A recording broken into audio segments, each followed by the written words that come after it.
Hey, welcome in. Welcome to the Arrowhead Addict podcast. We are here coming to you live. The Kansas City Chiefs are going to the Super Bowl. You only win a Super Bowl 2 times every 5 years, right? Oh! The warm-up act is over. Let's bring in Melissa Etheridge, massive Chiefs fan. Melissa, Super Bowl champion, 2-time Pro Bowler, and Trent Green. Trent Green, how you doing? Hey, what's going on, guys? And he picked it up! He picked it up! He's gonna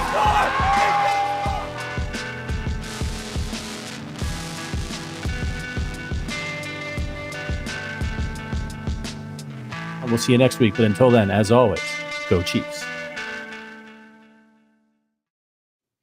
Welcome. This is a Draft Eve edition of Wacky Wednesday here on the Arrowhead Addict channel. I'm Adam Best, here with Sterling Holmes and producer Richard. How we doing, Sterling? You ready for the draft to finally be here after what seems like an eternity between the Super Bowl, the Combine, and now? Yeah, dude, I can't wait. And I'm part of the problem. I get it. I'm the dude who's also doing mock drafts and talking about it. Because we all know by pick 6, at a minimum, pick 6, all the plans, all the dudes that we thought were going to slide seamlessly in, it's getting bleeped up. We all know this. We like to pretend like we know a lot. Again, maybe we do know a lot. But when it comes to draft talk, your game plan is gone. Yeah. I'm excited because, one, we can finally have stuff that happened, not stuff we're looking forward to. I'm excited. We're doing a 5-hour, 6-hour show tomorrow. It's going to be a behemoth. You're doing it. I'm doing it. Patrick Allen's doing it. Matt Connor's doing it. We're going to have some great guests, some great interviews we've done throughout the year. It's also my 30th birthday tomorrow, so I'll be cracking beers along with everyone who's trying to celebrate whoever the Chiefs may draft. Buckle in. It's going to be fun. If you're drafting 7th, is that the Titans or somebody? There are only so many possible combinations of things that can happen before you draft. When you draft 32nd, there are like infinite possibilities. There's just no way to prepare for that. There's no way to predict that. We have absolutely no clue who's still going to be sitting there at 32 or even, I guess, in striking range for Brett Veach, which I guess it's possible that he moves up into the teens or even the single digits. I don't think it's very likely. I think that the early 20s, particularly the NFC teams in the 20s, that is the trade strike zone for Brett Veach and the Chiefs. So we'll definitely keep an eye on that tomorrow night. Yeah, I think Seattle at 16 is when you can start taking a legitimate look. Seattle at 16 is the one spot. They're a team that I think is trying to gather some more draft capital. Oh, man, what if one of those big name tackles is there at 16? What does Brett Veach do? That's when I'm going to start getting real interested is pick 16. But I do want to give a shout out before we get into everything we're doing today. If you've not downloaded the FanDuel app yet, you'll definitely want to take advantage of this offer. New users who sign up through our link must place a deposit of $10 and place a first wager of $5 on any live bet. Once your first bet settles, you'll receive $150 in bonus bets, even if that bet loses. This offer is only available if you sign up through our link, bit.ly/arrow150. You can find that link in the description below our stream, as well as scan the QR code on screen to start signing up. Again, the link is bit.ly/arrow150. Offer is only available to new customers who are 21 plus and physically present in legal gambling states. Please remember to always gamble responsibly. Check the episode description for the link and the full terms of the offer. Well, we've got a fun show for you guys today. We're going to do the first ever already Chiefs team, a team comprised of guys that are so Chiefish that they feel like they're practically already on the roster. But before that, there's a big rumor that I think we should dive into. Don't you, Sterling? Yeah, the NFL Network draft man himself, Daniel Jeremiah, said, quote, "To summarize my last 5 phone calls, everyone is moving up for an offensive tackle," end quote. So my take on this, and I'm not sure you'll agree or everyone in the chat will agree, but I think panicking and being one of the last teams to join a positional run, is a sucker move. I don't think that's a value proposition at all. I think when everyone else is zigging, you zag. So you take advantage of the desperation. The Chiefs have a unique opportunity because I would say at least 3/4 of the league in terms of brain trust, they do not have job security. Andy Reid and Brett Veach, as we saw this week, have more job security than anyone in the league by far. So they can really take the best player available. They can take Johnny Newton, even though he's a defensive tackle. People are probably like, well, that's the last thing they need. They have Chris Jones. Well, Chris Jones is 30, and pass rushing defensive tackles might be the hardest thing to find in football other than franchise quarterbacks. So you do what is in the best long-term interest of your health. You do not panic because you don't have a starting tackle at the end of the first round. Remember what happened last year with Donovan Smith and Wanya Morris. They made it all the way to the Lombardi again. They're going to figure it out. They don't need to panic. Yeah, I could not agree with you more. If you know me, I'm a big BFA or BPA, best player available kind of guy. Yeah, when the tackle run inevitably happens again, like Jeremiah is saying, you zag. That means some dudes that maybe you thought might not be there. Let's just say a Trent McDuffie starts falling. That's the kind of guy. You get into that, well, there's a 16 to 18 range of actual first rounders that at least have first round grades, according to Brett Veach. I would be surprised if Newton wasn't one of those guys. So if Newton does fall to 32, you say, well, thank you, NFL. We appreciate it. We'll address tackle somewhere else. Fine, we believe in Wanya Morris now. We'll bring in Donovan Smith, but we just got a game wrecker interior defense lineman to pair with Chris Jones. There's so many ways. I think you said it perfectly, though. When that run happens, don't be the sucker that comes up last. You zag when they zig.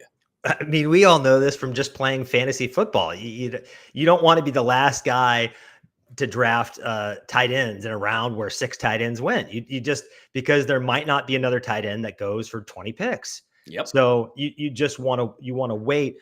The caveat here is if these other teams are looking for day one starters.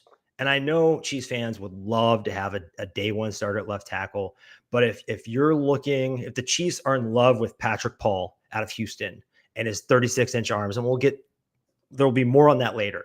Or I'm going to butcher this name, but Kingsley Samatia. Is that close enough? No. Give me the correct pronunciation. Suamatia. Kingsley Suamatia. Suamatia. Yeah, there you go, baby. Suamatia. Okay. Yeah. Kingsley Suamata. I'm already done, man. Patrick Paul. Just say Patrick Paul for Patrick Adam's Paul. That, I mean, even I can't mess that up. Paul Wall, John Wall, doesn't matter. Chiefs going to win. So repeat. I guess before we got off track, what I was trying to say is a lot of these other teams need a guy that can come in and start right away. The Chiefs, they don't need that.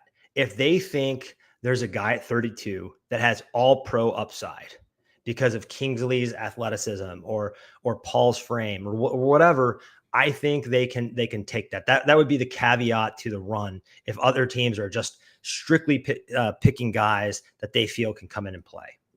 Sure. I think it's a very good point. Before we get in, I want to point out, I see Raymond Chandler in the chat. Appreciate you being here, Raymond. Just so you know, I have your question. We can finish the show with your question. I saw that in the Discord. If you want to join the Discord, we have a great Discord here. A lot of fun. We'll have it popping off during the NFL draft. I know, hey, we'll be there for 6 hours. We'll talk a lot in that Discord, but I got your question. We'll make sure to hit on that at the very end of the show. Yeah, give us questions tomorrow night. We'll have plenty of time to answer them.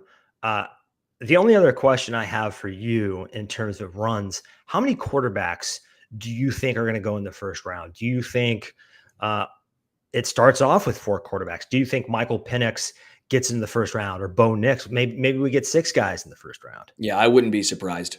I really would not be surprised if we see that many quarterbacks go in the first round. We just see the value now. I think last year was a little unique with Will Levis falling, and that might be the outlier and not the norm. Again, I think Will Levis might be in that Michael Penix Jr. range. I think Bo Nix maybe. But if Bo Nix was in the second round, I wouldn't be shocked. If Michael Penix Jr. was in the second round, I'd be shocked a la Will Levis. Again, I was not high on Will Levis, But all the smoke screens, all the talk made me believe that, all right, okay, I get it. You're in the pass-happy NFL right now. You got a lot of these teams, horrendous quarterbacks. I don't care. You take a shot because if you're a GM, that buys you at least a little bit of time. Typically. Not always, typically. Yeah, you can presumably say, hey, we need to see this thing out. Yeah. It's weird to me. The NFL, they basically either think you're a first rounder and you're good enough to be a starter, or you're a third rounder or beyond and a backup. There's not a lot of guys. I was looking at this the other day, looking back the past 10 years that have gone in the second round. So I think teams might just push Michael Penix up. And if you're the Raiders or something and you don't take him with your first pick and you want to trade back in, can you really wait the second round if you think he's your guy? And I don't think you can. No. All right, guys, let's move on to our next segment. This is the 2024 Already Chiefs team. As I hinted at earlier, this is our new draft eve tradition. I'm going to preview these players who, for one reason or another, are kind of an archetype that the Chiefs tend to chase. 8 players. Sterling's going to weigh in on what he thinks of the player, what he thinks of their chances on or landing on the roster are, and why he thinks the Chiefs are attracted to that type.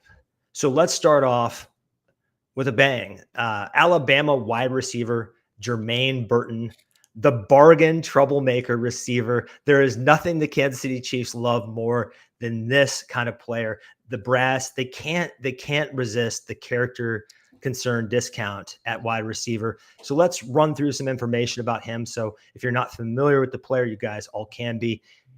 I think he's a top 50 player on the board overall. He might slip into the 3rd or 4th round because of this. He is off a lot of boards. Not a lot of teams have the coaching staff in place, the locker room in place, the culture to handle this kind of potential disruptor. Friend of the show, Matt Harmon, said he's in the argument, or he would be in the argument, for wide receiver 4 if it wasn't for these concerns and him playing in a limited offense. That's tantalizing when you're talking about getting him later.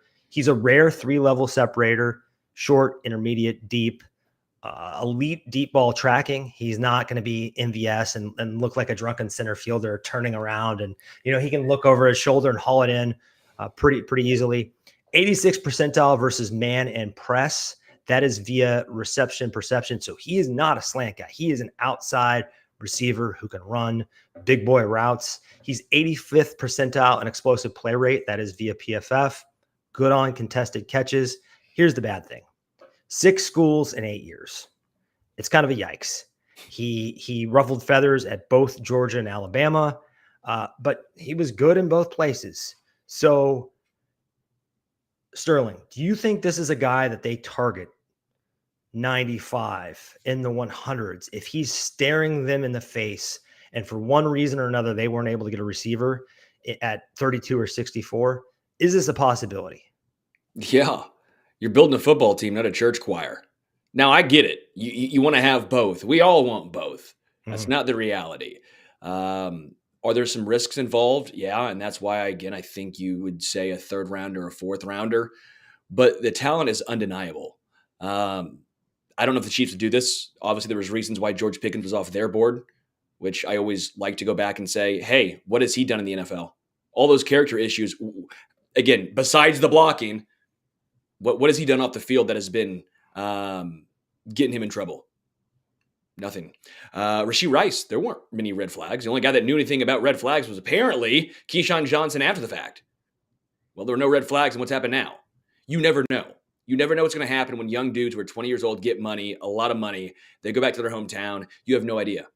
So the Rashee Rice situation, I think a lot of people are saying, well, you can't draft another dude like that. You can't draft another guy who might have some character concerns. My one pushback is I don't think he had character concerns coming out of college, and he still had that happen. Now you're looking at other guys in the NFL who did have character concerns, and what have they done off the field?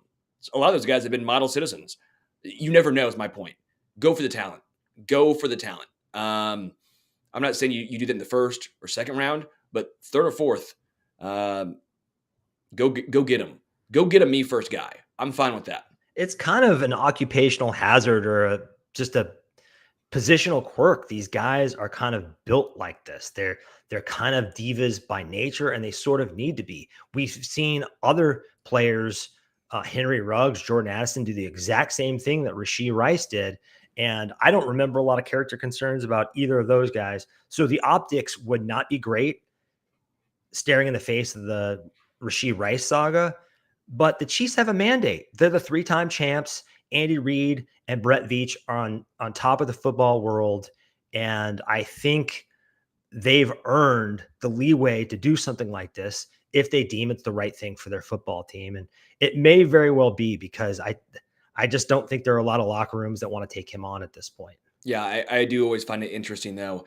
The talent, I think everyone agrees, great player, probably a first-round talent, right? Yeah. But then I always find it interesting. Well, you can't draft him in the first. What kind of example does that set? Oh, but third or fourth round, yeah, go ahead. And then I always love it too. Whatever team drafts him, if they draft him too early, you get so much pushback. If that team drafts him, oh man, are you serious? What are you doing over there? But yet a certain team drafts him, and all of a sudden it's, well, congratulations for giving him a second chance. Right? Doesn't everyone deserve second chances? It's all about narratives, and that's the one thing that frustrates me more than anything. At some point, we understand wide receivers are divas. We understand this is, as Angry Drunken German says, wide receivers are just a pain in the ass. It's the way they are. Yeah, pretty much. I don't think the Chiefs are going to stop. Tyreek, Kadarius Toney, and now with the Rashee Rice situation, I think this is just kind of the game you play. Let's move on to the next player. Utah safety / running back. Yes, you heard that correctly. Safety / running back.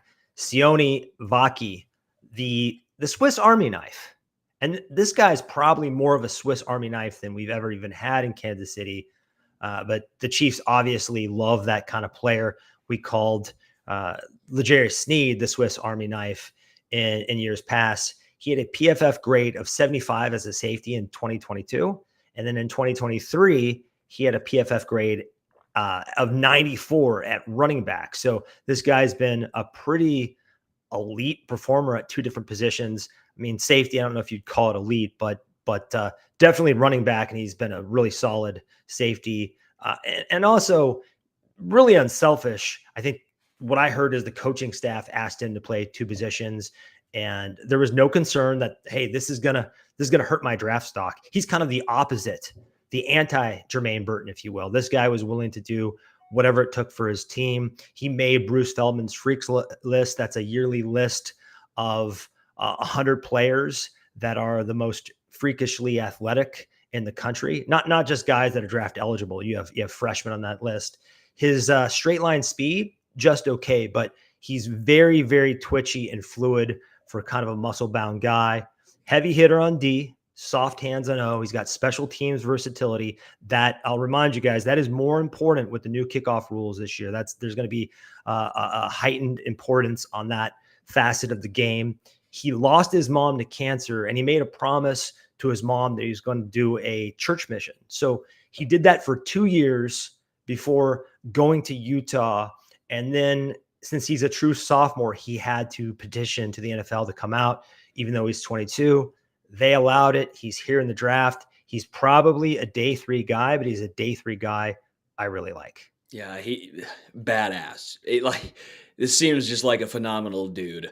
My question is, where does he fit in the NFL? I think obviously the special teams aspect is going to be huge, but do you want to draft a special teams only guy in the 6th round? That's where his current projection is at. So if you're the Chiefs, that's going to be the 5th round because you're the very, very end of the 6th round, right? You do have 2 fifth round picks, right, for Kansas City. So maybe you take one here, get a Dave Tobe guy, if you will. I don't know where he fits in. The Chiefs are going to have a better understanding of that than we will, obviously, right? We're not privy to what their decisions are going to be. But you're right. That athleticism, coupled with his special teams ability, coupled with, again, a guy who you can trust, a guy who can do a little bit of everything. As far as you don't got to worry about this guy, I don't think, right? You never know 100%, but 99% sure you're not going to have to worry about this dude. He is the choir team, you know. Yeah, like. I think 5th round with one of those picks, if he's for sure there in the 6th, I would like to see it. I would be very intrigued by a guy, again, with his versatility. If he's there late, you get him in the building and you figure it out. I tend to think he's going to be a safety, but then you had some of the guys over at PFF talking about that they think he'd be one of the better running backs in this class if he just committed himself to playing running back. You see this guy kind of move like a young James Conner. He's catching wheel routes for touchdowns against USC. Just a flat out football player. I would love to see him in a Chiefs uniform. It kind of feels like he's already a Chief for very different reasons than Jermaine Burton. But, you know, our coaching staff and front office are attracted to different kinds of players. Let's move on to a very fun one. Wyoming tackle Frank Crum. I'm calling this the day one fan favorite. So first of all, let's just pull up a picture of him. This is the most glorious mullet I've ever seen in my life. I mean, just look at that thing. Hang it in the Louvre. All right. So he's a freakish mover for a guy that is 6'8". He's 6'8", one of the taller tackles in this class. Elite 40, elite vertical, elite broad jump, and elite 3-cone. You love to see all that. A little raw because of where he went to school. He's a small school project, but immense upside. He's got a little bit of Trey Smith in him. He's a nasty mauler. He's got a high motor. I just kind of feel, looking at this guy and looking at his game, he has a lot of the traits and the personality quirks that have drawn Chiefs Kingdom to both Trey Smith and Creed Humphrey. So he just just look at that haircut. He feels like a Kansas City Chief. What are your thoughts on Frank Crum? Dog, that mullet is strong. I love it. It's a business in the front, party in the back. That's what he's about. I would welcome Frank Crum to crush Busch Lights with me all day long. I bet he could. Now, I bet he don't you think he could? He could rip through a 20-pack. You're telling me that's not a guy who you're going with your boys down to Lake of the Ozarks? That dude is crushing it at Lake of the Ozarks. That guy is built for Party Cove. Give me Frank Crum just for that alone. You're telling me OTAs and training camp is not going to be more entertaining with that guy there? Yeah, give me Frank Crum, the Crum Scrum. That's what we're talking now. No, man, I like the developmental 6'8", big-bodied, athletic. Get him with Andy Heck. Mm-hmm.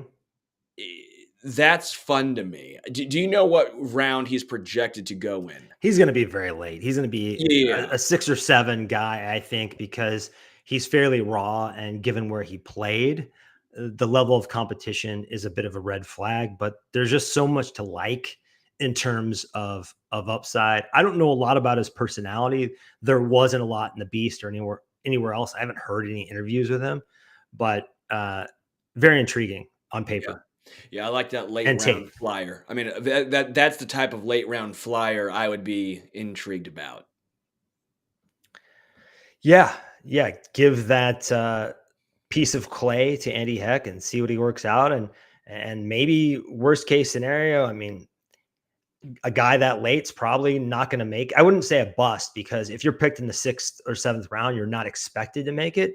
But even if he becomes a swing tackle who can step up and start in a pinch and be serviceable, there's tremendous value in that. You've talked about Andrew Wiley in the past and guys like that who really have kind of saved the franchise at different junctures. Let's go on to our next player, and that is Wake Forest safety Malik Mustafa. Love this guy. Calling him the D-back who tackles like a linebacker. That is a Spags addiction, I would say. He, regardless of position, he might be the best tackler in the draft. I really have some conviction that that's true. I have not seen a better tackler. He's an explosive downhill hitter. He plays like a bigger Budda Baker, and I love Budda Baker. I mean, he has his flaws and all that, but the kind of player you want on your football team. He was an unranked high school prospect who went to Richmond and then transferred to Wake and just kind of made himself into a player over the years. You love to see that. The word on the street is that he's a natural leader.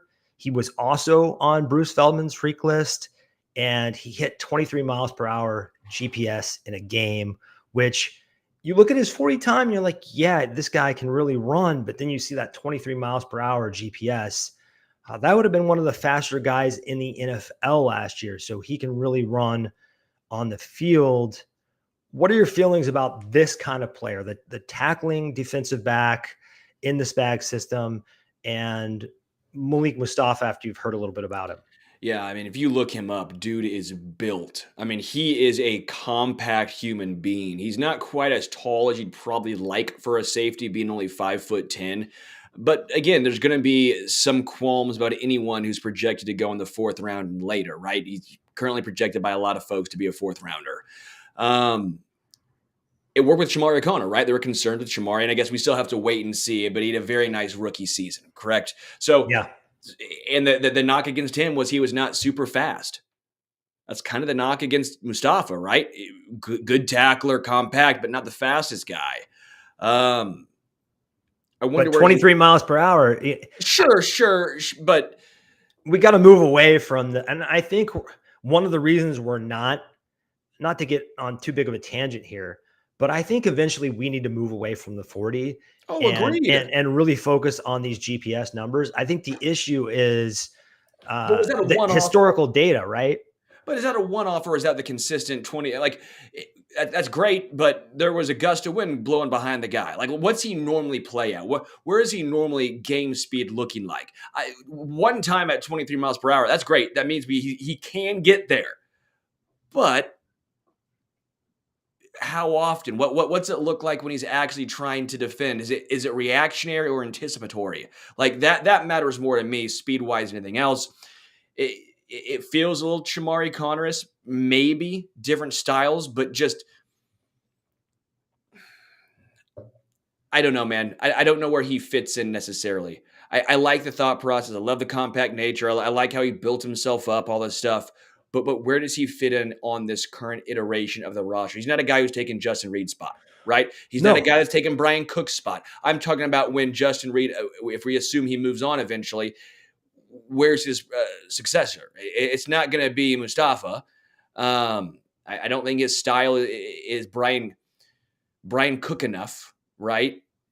I don't know where he fits in on the roster, and that's my concern. I think he can play that role. And also, we can't be completely positive that Brian Cook is going to be his old self. I think he probably will be. And Shamari Connor looks great. We've seen sophomore slumps before. I'm a huge fan of his play and coverage. But as far as Reed is concerned, the Chiefs, they do not re-sign these guys. They just flat out do not. Hate Justin Reed. Are we going to have to start a cage match with you two? No, we're not going to have to start it. It has nothing to do with him. But you look at the history: Ward, Peters, Tyrann Mathieu, Snead, Juan Thornhill. These guys do not get retained, so they need to constantly reload. They like to play 3 safeties, so they need. And I think comparing safety to linebacker, the Chiefs have shown that they can draft a linebacker and he can play his rookie year. The Chiefs have shown, and maybe a little bit with safety too, but the Chiefs have also shown that they can find guys off the scrap heap like Drew Tranquil and bring out the best of them. I mean, I don't know that you can do that at safety. You can find a Drew Tranquil for $5 or $6 million and have him play at a very high level. So Geno Stone would like to rebut that.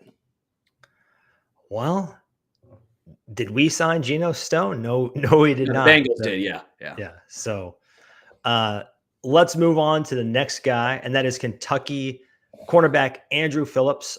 Calling him the surgically attached corner.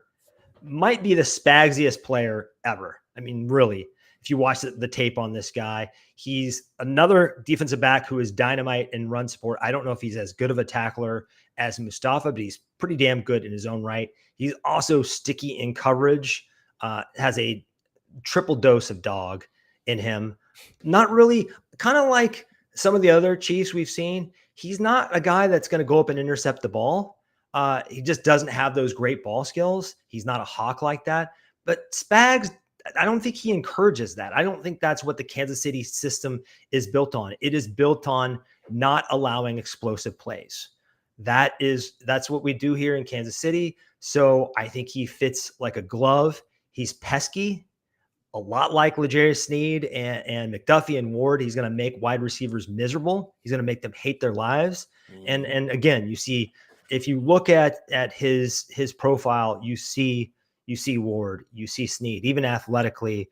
So I think if there is a player that I'm highest on versus consensus, it might be this guy. And it more than anybody on this list, maybe him and Jermaine Burton, it feels like he needs to be a Chief.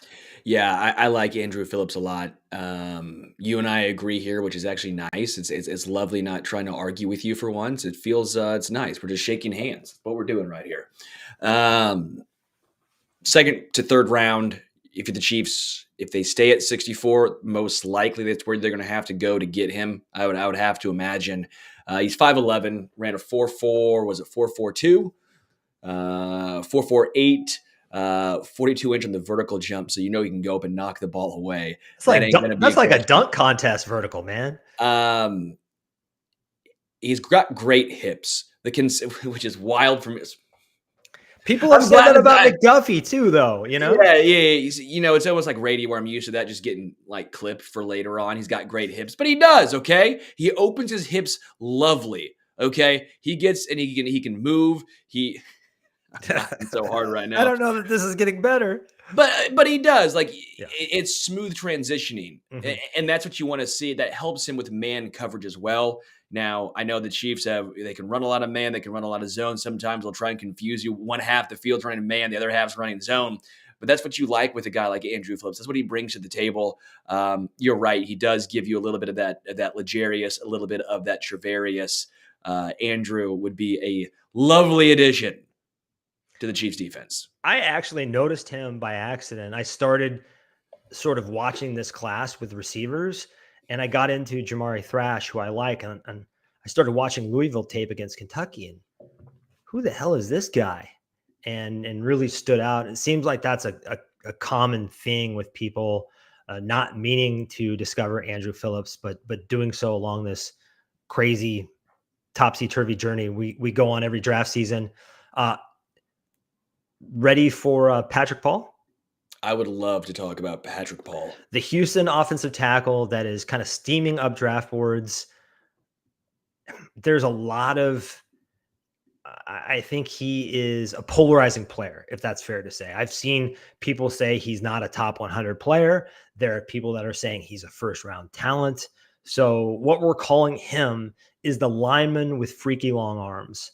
So Big Red and Co., they like these guys on both sides of the line, defensive and offensive. He has the longest arms in the class. So 36.25 inches. That is in the 98th percentile. You just won't find arms on an offensive lineman longer than this. So in the past, Darian Kennard, Wanye Morris, and Charles Omenihu, just recent past, those guys fit this mold. I'm going to admit he has sort of messy feet and hands technique-wise that are going to need to be cleaned up. Now, we know Andy Heck can do it, but you can't do it every time. So there is some risk here. But strong plus long plus athletic equals unlimited upside. So I think the range of outcomes here is pretty wild. He could be a bust or he could be an all-pro.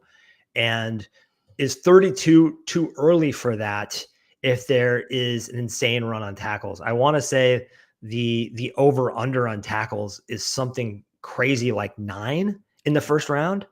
So that's the kind of guy that's going to be there probably at 32, especially if the Chiefs are disqualifying guys for having short arms. I would love this pick, but not at 32. This is a 64 to me. What about 45 or 63, right? Because someone lost their second round picks. It's 63, whatever it is. They trade up a little bit into like the mid 50s or something like that. I'm in. Mhm. But 32 is way too steep for developmental left tackle, in my opinion. Now, I get what everyone's going to say. We got to protect Mahomes. That's great and all. But Wanye Morris right now is that developmental guy. You want 2 developmental tackles on your team. It's not like all of a sudden, oh, yeah, we got Patrick Paul. Throw him in there. Going to be a stud. He's ready game 1, week 1. No. Now, I will point out a lot of the analysis for him has been he's better as a pass protector than a run protector. So do you think he can swim in pass protection and say, all right, we're going to struggle running the ball. We're just going to run to the right side all the time. Bleep it, inside runs at best. We're not getting outside of Joe Tooney. Okay, fine. I don't want him at 32, my personal opinion. I think that is just like his arms, a long reach. Second round, count me in. It's really interesting discussing someone like this, especially a fringe first round guy in a lot of people's minds, because there are only 18 to 20 guys probably with true like blue chip first round grades, if that. So once you get into the late 20s, I think it's a matter of perspective. How much of a difference really is there between the 28th player selected and the 49th player selected?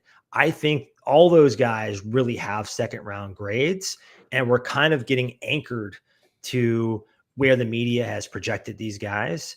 And on draft night, we often find out that teams and the NFL,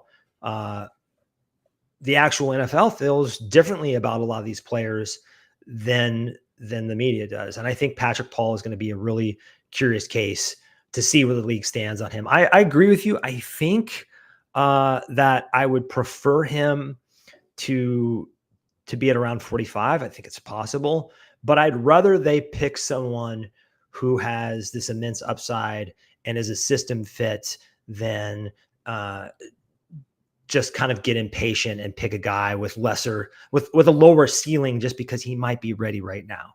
They can find a stopgap guy. Again, there are free agents out there waiting to see how the draft goes. Donovan Smith included, waiting by the phone for Brett Veach's call. I think there are probably 2 or 3 tackles that would crawl over broken glass to come to Kansas City and win a ring. So I don't think they need to panic. I like Evan's comment. Says you're going to want that 5th year option on Paul because the first year might be a throwaway as they try to develop him. Decent point right there. Mm-hmm. Again, where I'm coming from is I'm higher on Wanye Morris than most. I don't know where the upside or the differences are going to lie completely between those 2 guys. If you are going to have to bring back another veteran anyways in a Donovan Smith, how is this roster construction on the offensive line going to play out? Who you cutting? Who's getting let go? I'm not saying it has to be Wanye Morris, or it just seems like, okay, now you have 3 left tackles on the team, unless you believe that Wanye Morris is now a right tackle. We haven't really gotten a ton of indication of that. It just feels like and then where's Prince Tega fit in this situation as well? Prince Tega was originally looking like he might be the guy, which is kind of wild to think about. Just ask Matt Connor about this. When the injury happens, where does he fit in? I don't know. I'm higher on Wanye Morris, which makes this conversation a little interesting. Again, I like Patrick Paul, and Patrick Allen, of course. But Patrick Paul, I like in the second round, not the first. Again, that doesn't necessarily help the roster construction, but it helps a little bit more palatable when it's a second instead of a first. And Wanye Morris is kind of similar. I don't know that he has the same upside as Paul, but long arms, good athlete, good frame. So they may not want to kind of double down on that, or they may want to double down. They may think one of these guys is going to bust, one of these guys is going to hit. Let's kind of have a training camp battle and see who emerges. I guess we'll find out this weekend. Now it's time for the obvious local pick. This is a trend with the Chiefs. They picked Nick Bolton out of Mizzou. They picked King Felix out of Kansas State last year. They're scouting the locals. I think that I don't know if that makes you a little biased towards the local kids, but it just seems like a trend. And there are let's be honest, there are a lot of K-State guys Kansas guys and Mizzou guys in this draft in the first 3 rounds. There's Austin Booker out of Kansas. There's Cody Schrader and Darius Robinson out of Mizzou, and Enos Rakestraw too. But the guy I'm picking for this role is K-State tight end Ben Sinnott. Just a freaking animal. I mean, there is, and I don't throw this comparison out there lightly. There's a little bit of George Kittle in him. And that's one of the highest compliments you can give somebody. I'm not saying he's going to be exactly what George Kittle is, but he's not just a trendy F move tight end, a guy that's kind of a glorified slot. I mean, we all love Travis Kelce, but that's basically what he is. He's kind of a de facto wide receiver. Sinnott can play inline. He can play in the backfield. He can play outside. He had the best 3-cone and vertical among all tight ends in this class. His relative athletic score ranked 29th since 1984. And for a tight end, he's been extremely productive. A lot of these guys, there's a guy I love late in this draft who's a freak athlete out of Illinois named Tip Ryman. He's done nothing on the football field. He's had like 30 catches in his career. Sinnott had 80 catches for 1,100 yards and 10 TDs these past 2 seasons. So he's athletic. He produces. He has versatility.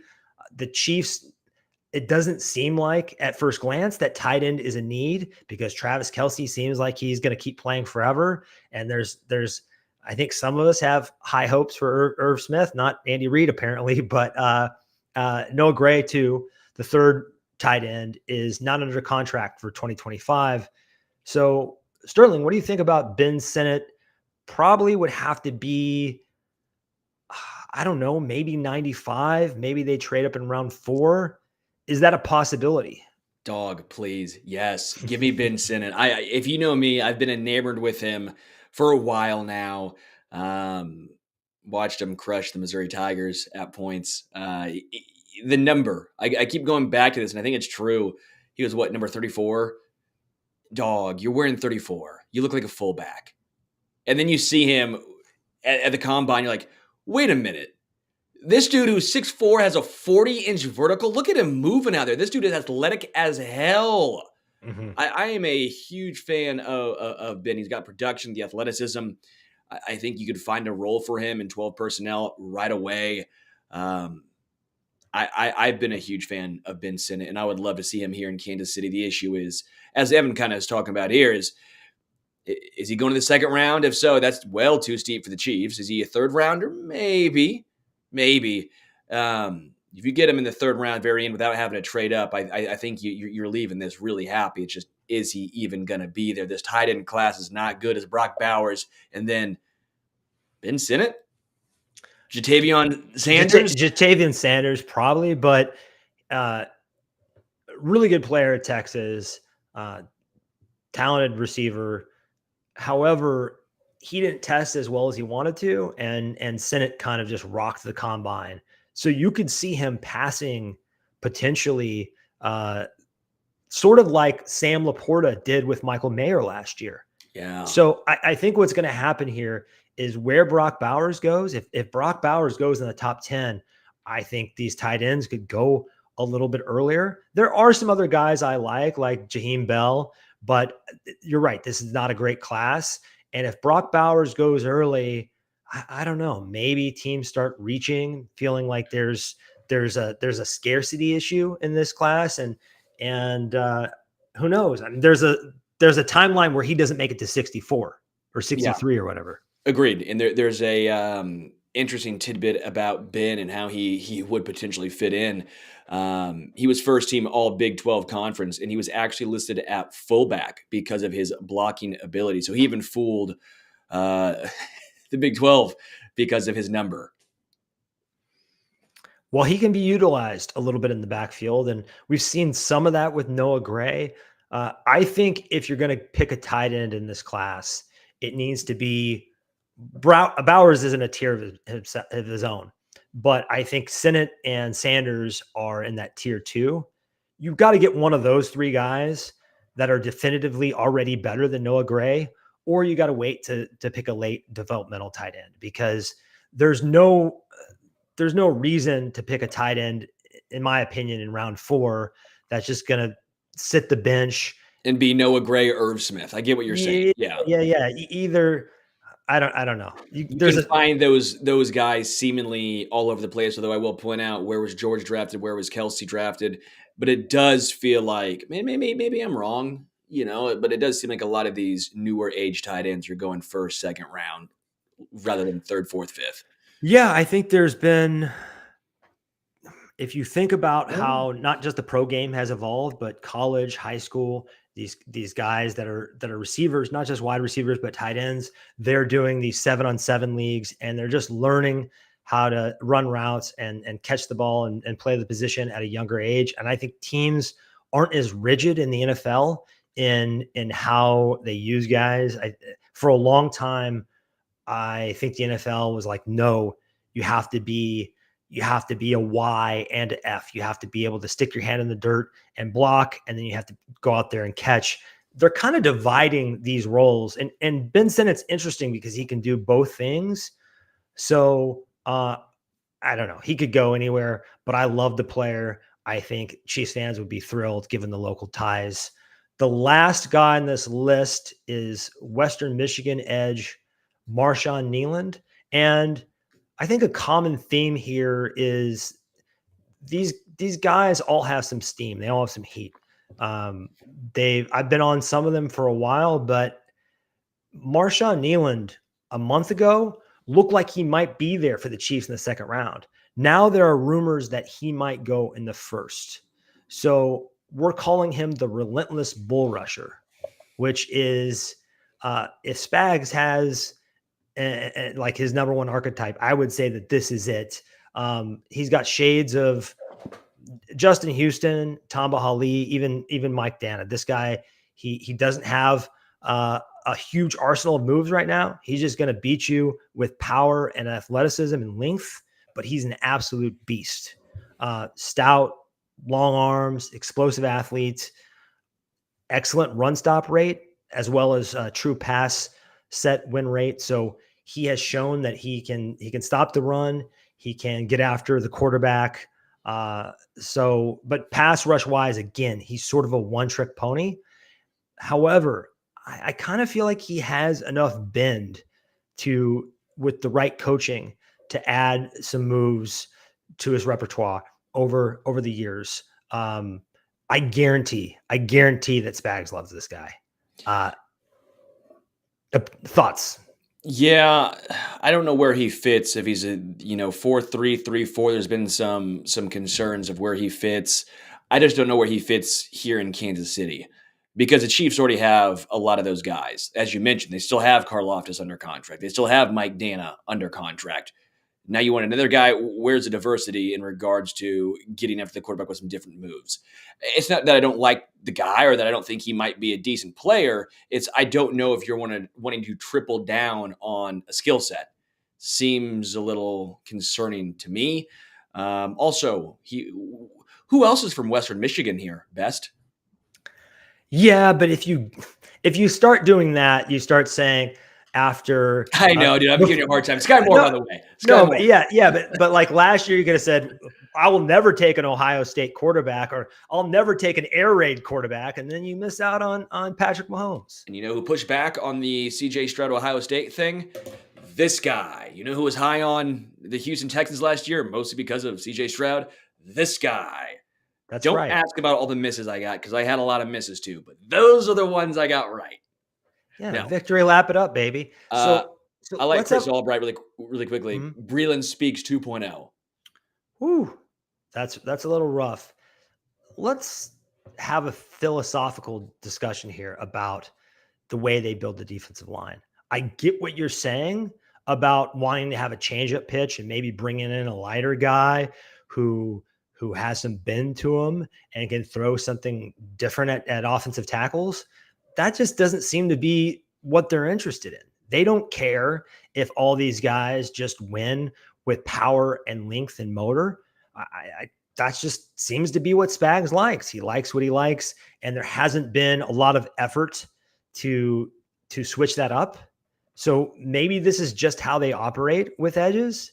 Do you think there might be some truth to that? I think you're spot on. FAU's maybe a little different, but you're right. I mean, it has been a lot of. I mean, Frank Clark kind of fits in this mold too, as far as he's just a motor guy. They want to get those motor guys in here and Good against figure the it out run for them. too. Yeah, good against the run, well rounded, if you will, but not necessarily the upside of oh yeah, they're going to get 15 plus sacks. So this guy could get. It's just not the way they really roll. And so if you're talking about 2024 already a Chiefs team, to that extent, you're right. He does almost feel like already a Chief. And how many defensive linemen is too much? Because if you look at the success of the two latest NFC Super Bowl teams, they had very deep defensive line rotations. So especially with Charles Omenihu out and perhaps he'll never be himself again in a Chiefs uniform because he's only under contract for one more year. Who knows how well he'll play in the playoffs next year or if he'll be back in 2025. Is edge a need, or would you feel comfortable going into the season with the group we have? Again, with Charles Omenihu out, as long as he is, who knows what's going to happen after this year. I'm a fan of still trying to bolster the defensive line. I still think that the trenches are vastly underrated by the average fan. Part of it's because you don't have, you don't see it pop up on fantasy football. You don't care about it as much in Madden, right? You don't see him on TV all the time. Chris Jones is kind of the outlier here, and I think Kansas City, to an extent, is a little bit of an outlier. We appreciate the trenches, especially the offensive line, I think, more than the average team. But I still think there's a way to go when it comes to roster construction that a lot of fans don't understand. It's not the sexy pick. It's never the sexy pick going with defensive line like that. But the Eagles have perpetually done it. You're right. The 49ers have perpetually done it.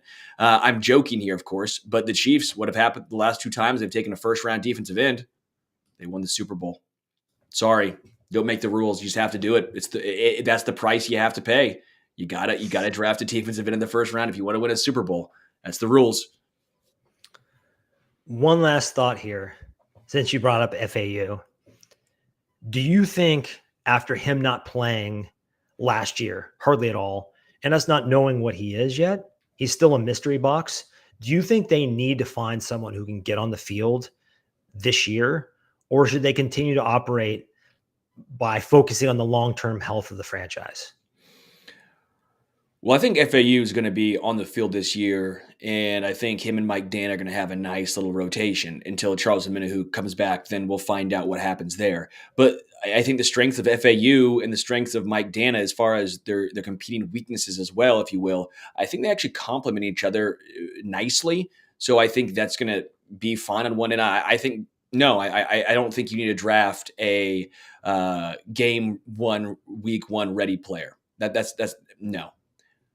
I agree with you. Just it's kind of good to think that out.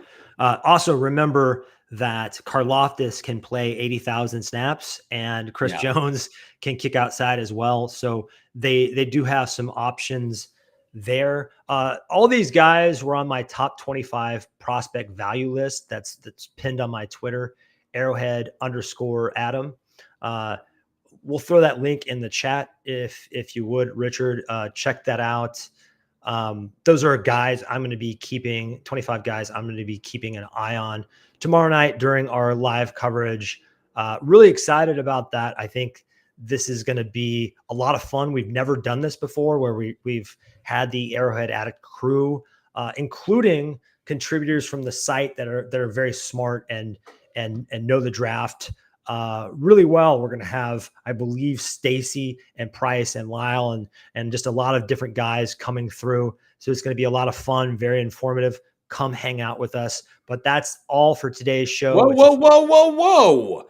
I'm getting Raymond's question in the chat. Okay. I forgot. It was a long time ago, but I would love to answer Raymond's question. Yeah. Okay.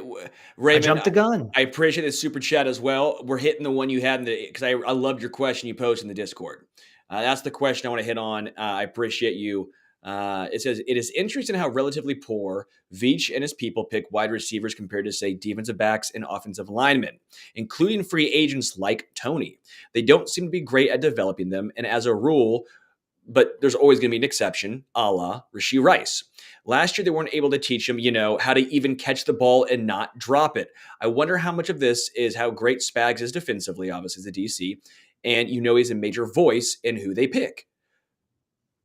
If our wide receiver coach might be just a weak link, just speculating. I think it's a great question because you're right. Wide receiver has been such a weak link outside of Rashee Rice for a while now. Offensive line, anywhere in the defense, doesn't seem to matter. They'll find a way. Is it coaching?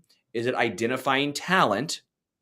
Where is the disconnect in regards to wide receiver? Because it hasn't just been, as he mentions, the draft. It has been Kadarius Toney, right? It has been, okay, here's a guy we're going to bring in. He's going to be a stud. Cornell Powell is a fifth rounder who can't see the field, while cornerbacks in the fifth round and on are helping win Super Bowls. What do you think here, Best? I think this is why I'm so obsessed with the position. It is very hard to wrap your head around. You see that in the first rate, the hit rate for wide receivers is worse than almost every other position. And that's including surefire guys like Jamar Chase that you just know is going to walk on the field and be a star. But even in the top 10, you have guys like John Ross and Corey Davis that never quite pan out. I think that what they're going to keep doing is taking bites at the apple every season. I would prefer them, honestly, never. It would be a different story if they picked in the top 10 ever and they could actually get a Malik Neighbors or a Rome Odunze, but they can't. So when you're picking 32nd every year, you're basically picking a second round wide receiver anyway. So I would prefer they use that pick on offensive tackles, defensive tackles, corners, what have you, and just pick a second round or third round wide receiver every single year for the entirety of Patrick Mahomes' career. And the hope here, like what happened with Sky Moore and Rashee Rice, is that every other one hits. And you just perpetually reload. And part of the reason you do this too is that you do what the Steelers do. You either let them walk or you trade them, and you're just perpetually reloading and keeping costs down because Patrick Mahomes is sort of the great talent elevator. It is kind of frustrating though that you have Patrick Mahomes to make these guys look as good as possible, and Kadarius Toney and Sky Moore look like bust, and Mecole Hardman could never realize his full athletic potential. I personally believe that you're correct, by the way, and everyone you're talking about, it's a combination of all these factors, right? But I think it's always going to be a combination. I think the biggest issue is identifying talent. I do. I think it's who they bring in, not necessarily saying they're bad people, not necessarily they might not be decent in other systems, but we know how complicated Andy Reid's system is, of course. And I think that they've tried for so long to try and find players who fit a certain role, and almost only a certain role. It's like, let's get Sky Moore, but he can only play in the slot. Well, we have Rashee Rice for that, so let's move Sky Moore to the outside. Well, what are we doing here? MVS, he's a deep threat, but he can't catch the ball. Packers fans were sitting here going, why did they trade or why did they sign MVS? This makes no sense, right? Cornell Powell drafted in the 5th round. Where does he fit in, right? Mecole Hardman, I think, is the obvious one, and we obviously heard Brett Veach talk about how if you had any regrets of a player you could have drafted, who was, and he goes, obviously, DK Metcalf, right? I think they've learned, so you're saying, okay, maybe Rashee Rice is now the norm, and the other guys, those are the outliers, but Sky Moore wasn't that long ago. I think it's identifying talent. That might be the first and foremost issue the Chiefs have in regards to wide receiver. That's my personal opinion. The hope is that they're improving, and we have definitely seen Veach learn from his mistakes better than his contemporaries. So I think there's a lot of hope coming off last year's identification of Rashee Rice, especially given that we hear the plan was to immediately stick him in the slot. Now, I saw that because I really look at things like yards per route run and saw that he struggled outside and was good versus zone and in the slot. Is one of the things I got right. I missed a lot of things, like Jonathan Mingo was a big miss for me, but the Chiefs were really smart to go against the grain with Rashee Rice, who a lot of people thought was more of a DeAndre Hopkins outside clasher ball winner type. and they turned him into a power slot. That shows me progress in not only finding underrated talent, but knowing how to utilize it, knowing how to onboard it. So I think we're seeing progress here. And one last note on McCole Hardman. I think that was a panic move because at that point they had a vertical offense and they didn't know what was going to happen with Tyreek. And they'll probably deny it, but they wanted that element in their offense. You don't agree with that? What I found interesting in Brett Veach's comments the other day, when he talked about DK Metcalf and all this stuff, he has not talked about the Tyreek Hill situation. He's not talked about basically they were. It's touchy. And who knows? It's touchy. I get it, but from Brett Veach's account in regards to picking DK over McCole or not picking DK over McCole, he's never once insinuated it was a panic move. He never once insinuated that was because of the Tyreek situation, which I found fascinating personally. I think panic move, you're right, might be a little too strong, but I think it's what you hinted at earlier, what you said earlier, that the specificity that they're looking for in receivers where they're overthinking it. Just go find guys that can run a full route tree and play ball and are quarterback friendly. It'd be nice to have a Jalen Polk for once, a guy that can just flat out play football and sort of has the innate feel for the game, because they don't seem to ever draft that. Or a fourth rounder like Amon-Ra St. Brown, which I interviewed Amon-Ra St. Brown this morning. If you want to check it out, you can check it out on Stacking the Box. I'll be coming up in the next couple of days. You can also go to my Twitter account at HomestretchKC. I interviewed him this morning. Just pointing this out, he was 8 minutes late. What did he do today? Signed a $120 million contract. He was there 8 minutes late because he was signing the contract, and he's the best actor of all time, a.k.a. like Jason Bateman. I love Jason Bateman. Apparently, he's better than Jason Bateman because he did not act like he signed a $120 million contract right before. He was enthusiastic. He was happy, but nothing like overly crazy. Or I was the last person to talk to him, and then he went into the room and signed the contract, which in that case, I think I deserve some money, Amon-Ra. And by the way, I gave you a great idea. I told him, I talked to Jared Goff last week, and I said, hey, Jared, do you know that your wide receiver, Amon-Ra St. Brown, speaks 3 languages, including German? Have you ever thought about audibling at the line of scrimmage or having to play call in German because the defense would have no idea what's going on? Guess what Amon-Ra St. Brown said about that? He goes, oh my gosh, I can't believe this. Right after Jared Goff got off the call with you, he texted me and said we should learn some plays in German. Look at this. I'm out here. I'm an OC. Innovating. I'm an OC. I'm an innovator. Move over Ben Johnson. The Lions have a new OC in town. But you bring up the $120 million. He's a very, very good receiver. First team All-Pro, 1,500 yards, 10 touchdowns last year. He is over 3,200 yards, 3,300 yards in his 3-year NFL career. Dog. He is the most underrated wide receiver in the NFL. It's absurd. I love him, but he is a slot receiver. He's not quite on that Justin Jefferson tier. So I think he's probably top 10, but this just shows you guys how out of hand the wide receiver market is getting and why the Chiefs can't trade for someone like Brandon Ayuk. They can't afford it, and why they're going to stick to drafting wide receivers. Now, is it okay to do closing time? Closing time, Semisonic, hit me, baby. Great song. I don't know that they had any others, but hey, they had that one-hit wonder. Props to our chat and members. We appreciate you guys. Subscribe to the AA podcast, really anywhere where you can find podcasts, and also here on our YouTube channel. That way you never miss a show. Join us next Wednesday at 5 p.m. Central. That's our new time. We've been doing that, I don't know, for a month or so, trying to reach the after work crowd right here on the Arrowhead Addict channel. We'll be back with you guys tomorrow night. I guess, what are we talking? 7 p.m. Central? Starts at 6:45. 6:45 p.m. Central. Or maybe it starts at 6:50, but our call time is 6:45. I don't know. I looked at this show sheet. Best because come on. I looked at it. I didn't remember. I knew our call time was 6:45. I didn't know when we officially went on. I got you, Richard. I got your email, baby. When the draft starts, we will be here, and we will be here until it ends. We will be here after it ends. Let's hope the Chiefs don't trade. I mean, I kind of want them to trade back, but that would be awful for the content. But until tomorrow night, go Chiefs.